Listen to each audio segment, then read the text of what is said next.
Phil Schneider was my first UFO rabbit hole. His grainy videos at small UFO conferences is where he talked openly about working as a geoengineer and stumbling across greys in the Dulce base, and the firefight that ensued. No one else was talking about it. He was the only one. He was so brave with his attempts to tell of the deep underground military bases and the exorbitant spending with the black budget and the experimental labs that was the interaction between humans and greys, while also trying to honour the 50 or so men who lost their life in the firefight at Dulce. It's one of the classic UFO stories. Schneider was found killed in his living room with a cord tied around his neck, something he couldn't have done himself as he had a physical condition. That generation of military UFO staff is so interesting. They were the first to witness the post-Roswell back engineering and the treaty stuff between Earth and ET races. But they were all tied to non-disclosure agreements, so they couldn't say anything. Disclosing would ruin their pensions and their old age. Ex-military is how UFO media gets information. When those military retire, they want to talk about it. They are compartmentalised, so don't have the full story. They seek out people like Linda Moulton Howe. As a journo, she can keep their info secret even if it goes to court. They tell her stuff and she fills in the blanks for them. After 60 years of being a journo, she has all the secrets. During one of her book launches, a high-level general tapped her on the shoulder and asked her how she had all the info they had. Phil Schneider is one of my UFO heroes.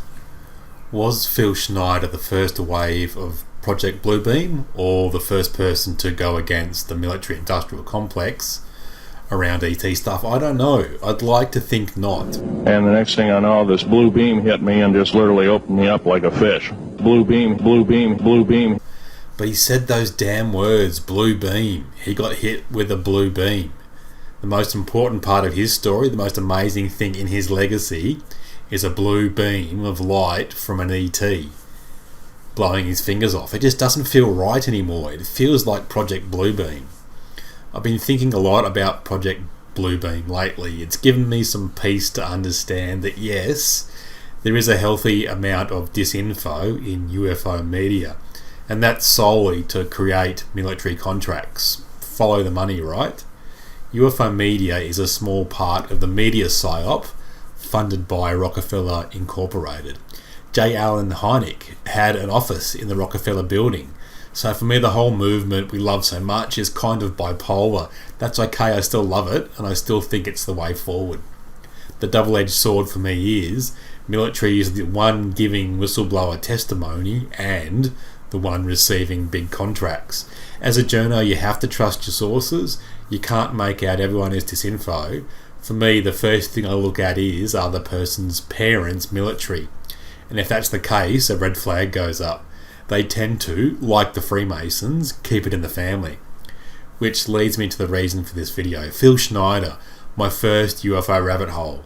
His dad was high-level Air Force and can be seen seated next to one of the biggest UFO stories of all time, Valiant Thor. And here's what's bugging me about Phil. He was the first independent conference goer, and he mentioned the words blue beam. He got hit with a blue beam. It's only a small detail, it's a tiny detail. And the next thing I know, this blue beam hit me and just literally opened me up like a fish. Blue beam, blue beam, blue beam. But is it a clue? For me, all of Phil's testimony seems real and of its time. I tried to find online anyone who could debunk Phil. I couldn't. Rather, his suicide was clearly murder. It's a bit like Corey Goode's widely panned blue chicken theory. His faction cops a lot of grief over it, but in the mountains of Japan there are statues and folklore of blue chicken samurais. Another tiny blue clue. Corey Goode's parents are from a Texas religious cult, which makes me think of the space oil Texan faction that funds Alex Jones. There are independent organisations we can trust like MUFON, and they do amazing work with volunteers using scientific method to catalogue encounters, but even they had infiltration from deep state.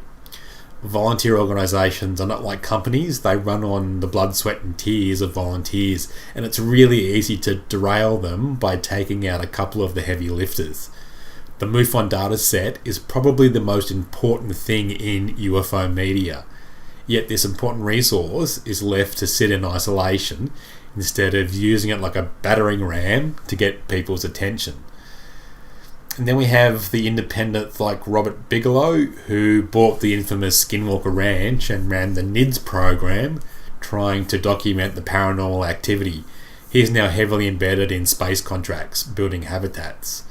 The NIDS program concluded that whatever was on Skinwalker Ranch was intelligent and outmaneuvered them each time they set up equipment. Bigelow was outed for using a large financial kickback from his local Republican senator, which is kind of a red flag. And he went on 60 Minutes and said, yeah, ETs aren't a joke. It just feels like, again, the Rockefellers set aside $100 million each year to throw at ET propaganda, and they get billions in return from contracts. And all the UFO players that we look up to are just parts of the machine. So was Phil a part of that machine? Look, only those close to him can answer that. But it's really gnawing at me. Why did he say those damn words, blue beam? Blue beam, blue beam, blue beam. I have this sinking feeling Project Blue Beam is already being beamed into our homes right now, and we don't even see it. Tinfoilers, my question to you is there a link between Project Blue Book and Project Blue Beam? Are they two sides of the same coin? We need to start with Project Blue Book, which most of you will probably already be familiar with. It was the third UFO deep state program after Project Sign and Project Grudge. The Blue Book report was a public cover-up, a whitewash, despite its very first page saying there's an embarrassment of riches around UFO sightings. The Blue Book years 1947 to 69 are key for back engineering and for the treaties between ETs and the US, resulting in the exchange of tech, that's semiconductors, transistors, and fiber optics. Blue Book's lead author, J. Allen Hynek, came up with the Close Encounters classification system that we use today. But later in life he split from the debunking and became a friend of the UFO circuit. Or was he? He never really left the CIA, so was J. Allen Hynek still on business when he struck up personal friendships with UFO media heavyweights like Linda Moulton Howe. Linda Moulton Howe was set up by Air Force Deep State. That was Agent Richard Doty. The military called her in for questioning and fed her disinfo, and then later at a conference, another member of the same PSYOP fessed up to it and literally ran out the front door of the conference. This left Linda Moulton Howe's career a little damaged. It's a great example of how easily Deep State can manipulate UFO media.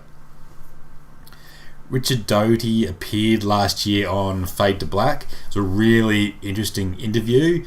I think it was his attempt at redemption. He was trying to clear his own name, but he massively slipped up. He spoke glowingly about his old boys' Air Force network, talking about their social gatherings, which he always goes to.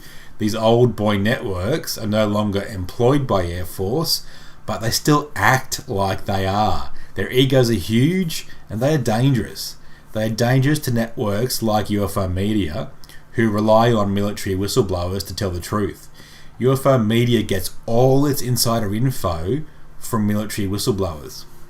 Project Blue Book was Air Force, and so is disinfo agent Richard Doty. So to me it looks like the Air Force was doing the PSYOPs and facilitating the research with the aerospace companies, while the Navy was actually manning and maintaining the craft and staffing the deep space fleets that they built. What I'm interested in at the moment is, in advertising speak, it's called channel. So it's not the message I'm looking at, it's the channel, the distribution network. I think there might be major clues to the PSYOP in the channel, and there are. Here comes the point of this video.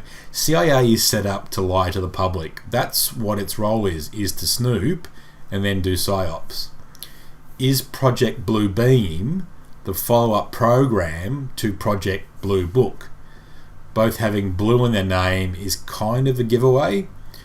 So my argument is that Blue Book was the social research and Blue Beam is the peer education program. So Project Blue Beam is said to be a fake alien invasion staged to gather support for weapons in space. But what if it's not that? What if that's just the PSYOP? What if instead Project Blue Beam is in fact UFO media? The blue beam is what's being projected. It's the propaganda.